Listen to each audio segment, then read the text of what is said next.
yang ingin saya tanyakan itu yang tersisa dari penjelasan Buya masalah pertemuan-pertemuan kita dengan spirit yang positif. Jadi kalau dalam sejarah dibuka apa yang disebut epifani itu Buya, di mana yang dikisahkan Ibrahim itu mengalami epifani, pertemuan dengan kebenaran yang mutlak itu. Kemudian dalam sejarah itu juga disebutkan bahwa Yakub juga mengalami hal yang serupa.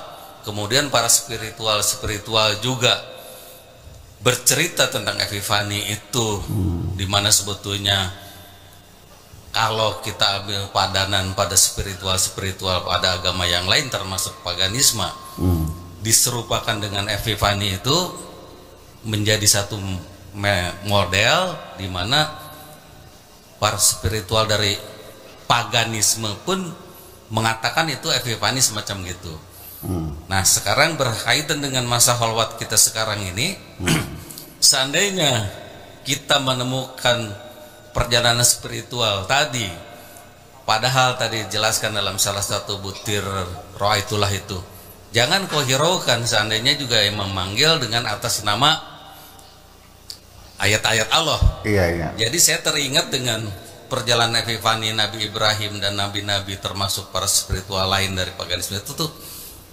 Sekarang apakah epifani itu hanya merupakan simbol dari perjalanan spiritual yang tidak terbahasakan dalam bahasa pragmatis, apa memang itu adalah perjalanan spiritual yang patut kita renungkan?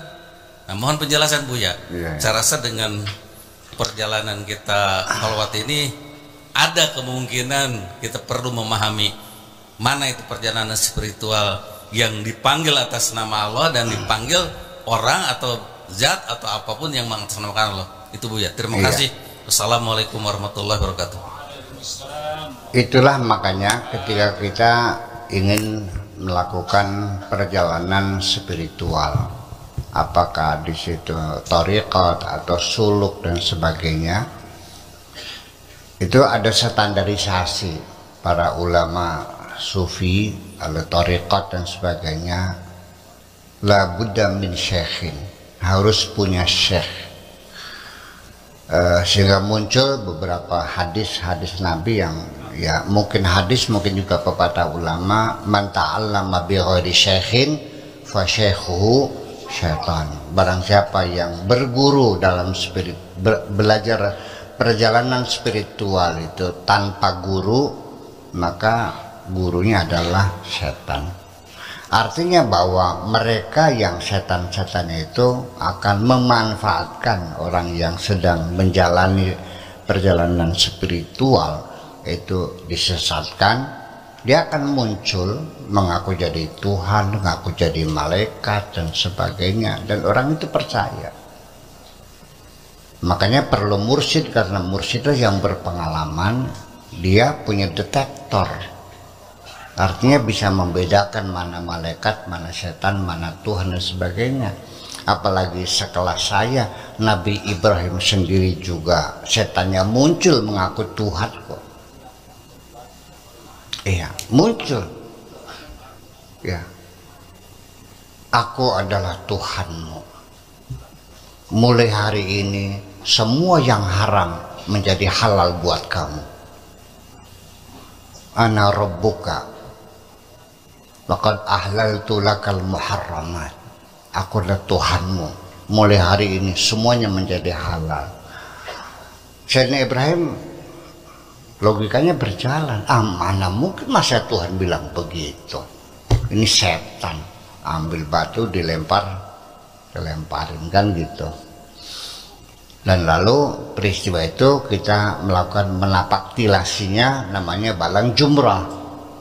Itu seperti itu, hanya lapak tilas ya, tidak melempar setan, nggak bakal kena. Setan nggak bakal kena ya kan, bagaimana bisa kena? Tetapi artinya bahwa seringkali banyak orang disesatkan oleh setan dalam menjalani perjalanan spiritual itu, sampai dia mengklaim ketemu Jibril, padahal mah setan. Ketemu dengan Tuhan dan sebagainya, itu semuanya setan. Itu mereka bekerja siang malam untuk menggoda kita. Makanya berhati-hatilah ketika kita masuk ke dalam wilayah spiritual. Itu saja persoalannya, berhati-hati. Jangan terburu-buru percaya. Di samping setan juga mungkin saja itu halusinasi dari diri kita sendiri. Iya, sebab dalam teorinya halusinasi itu adalah suatu gambaran yang muncul dalam pikiran kita, yang kadang-kadang kita melihatnya seperti physically kita ada di hadapan kita. Ya, itu halusinasi. Artinya tidak ada perangsangnya, tapi indera kita menangkap ada sesuatu. Seperti melihat tikus segede gajah. Ya kan begitu, melihat ular, melihat hantu. Ternyata dia suhu darahnya itu sudah 45 dalam keadaan panas. Itu terjadi ada saraf yang konslet di otaknya, sehingga muncul gambaran-gambaran sifatnya halusinasi yang sebetulnya tidak ada. Itu hanya halusinasi aja, perangsane baik. Klayap kelihatan setan. Ya, jam di dinding goyang-goyang, perangsane. Nah, itu halusinasi semuanya itu. Atau datang orang tua yang ngaku jadi malaikat dan sebagainya, itu halusinasi. Ya, tetapi kalau ilusi itu memang ada materinya, perangsangnya ada.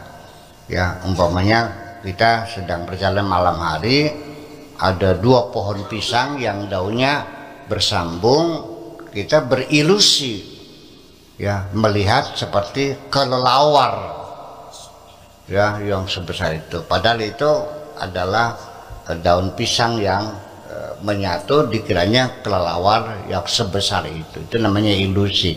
Kalau perangsangnya tidak ada, namanya halusinasi. Terjadi halusinasi adalah secara neuroscience, adalah sebabnya karena ada saraf-saraf tertentu yang rusak, karena kita suhu panas kita sangat tinggi, sehingga terjadi, kalau kabel mah konslet lah, ya, akhirnya memercikan api dan sebagainya.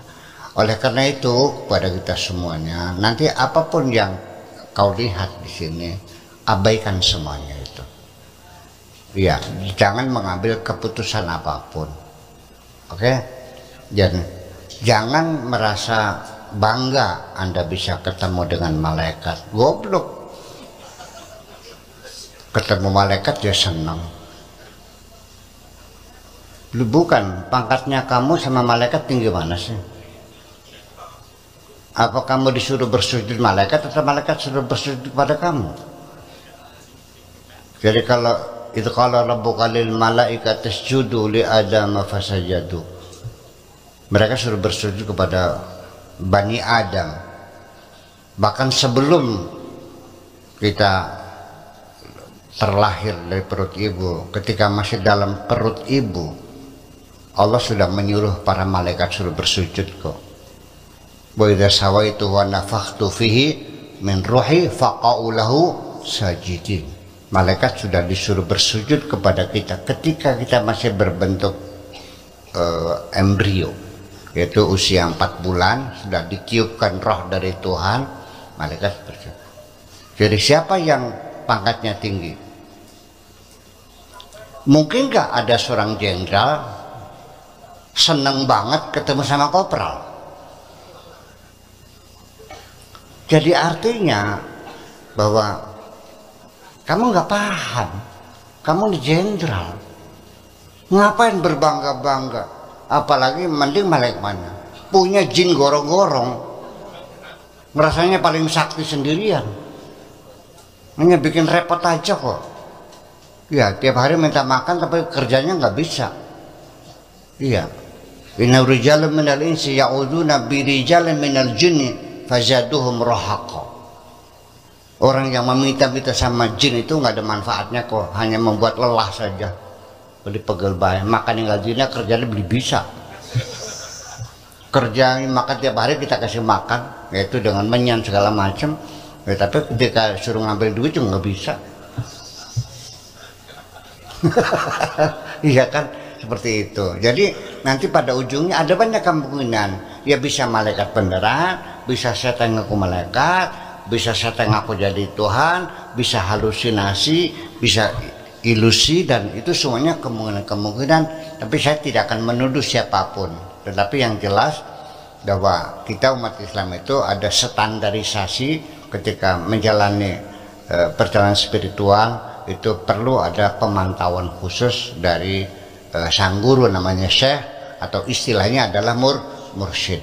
Dan bapak-bapak juga saya mohon maaf bahwa dulu saya ikut puasa di hutan 40 hari.